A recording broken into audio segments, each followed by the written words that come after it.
Cruise news time. Well, did you know that 5 of 8 major cruise lines operating cruises out of U.S. ports plan to sail in June? They still have cruises for sale in June? What's going on? I got 3 reasons why I think they haven't canceled. Let's talk about it.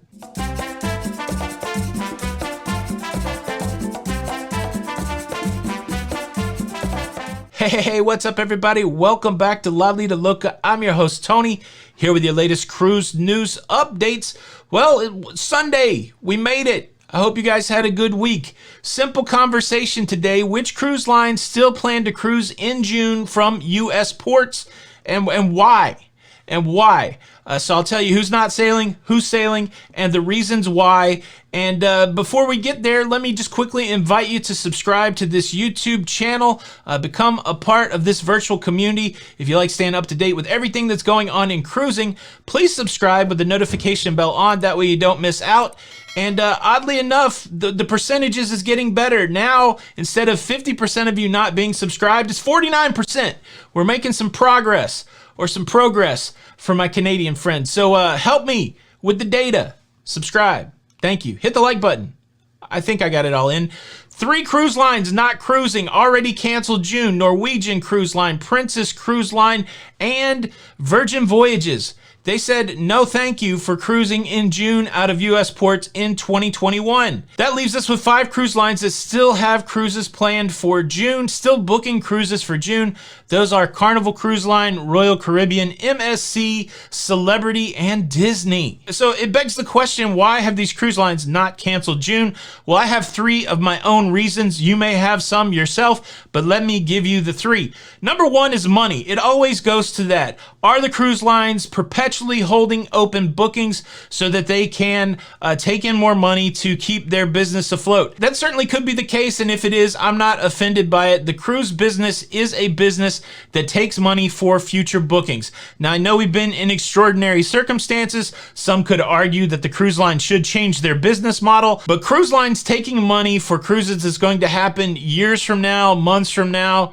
It's not abnormal. That is the business model. And again, you could have this debate, do they know these cruises are going to cancel? Is that unethical? That's a fair debate to have, but at the core, at its transactional simplest, cruise lines taking money for future bookings is pretty much the business model that we've been dealing with even before everything that's happened in 2020 and 2021. So that's my reason number 1.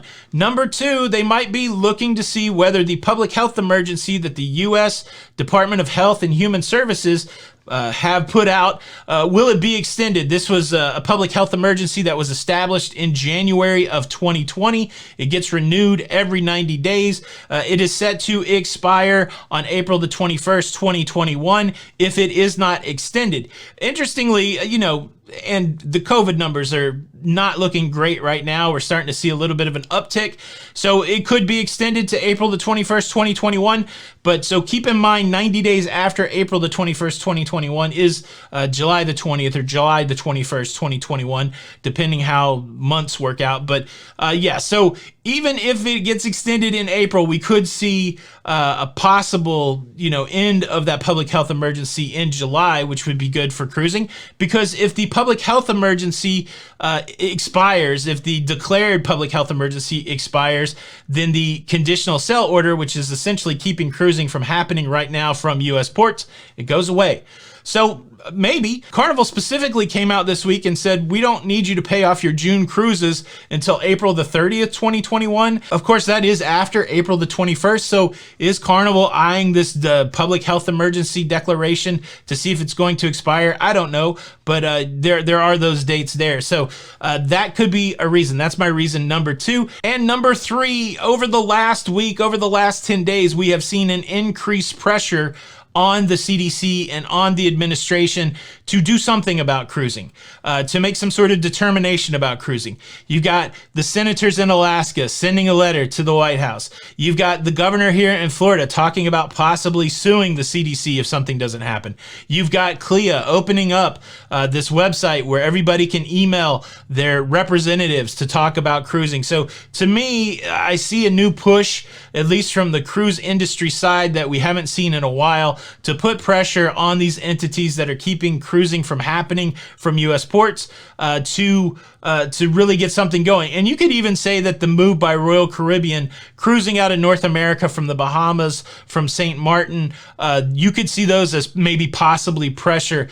And look, I remain a little cynical at the end of the day. I really don't think that cruising is that high on the priority list for the CDC. I don't think it's very high on the priority list for this administration, but it definitely impacts a lot of people. It impacts tourism. It impacts jobs. It impacts, communities, port cities. And I just see a huge disconnect between the plight of those American citizens and the prioritization of the government. All that to say, all this added pressure, I hope it means something. I hope it raises the priority of cruising with the administration, but this isn't one I would hold my breath on. But I do think that one of the reasons you're not seeing cancellation of June cruises is because there's a movement afoot to add pressure, to apply pressure, to try to get cruising as a higher priority with the CDC, with the administration. The short version, it's money, it's the public health declaration expiration,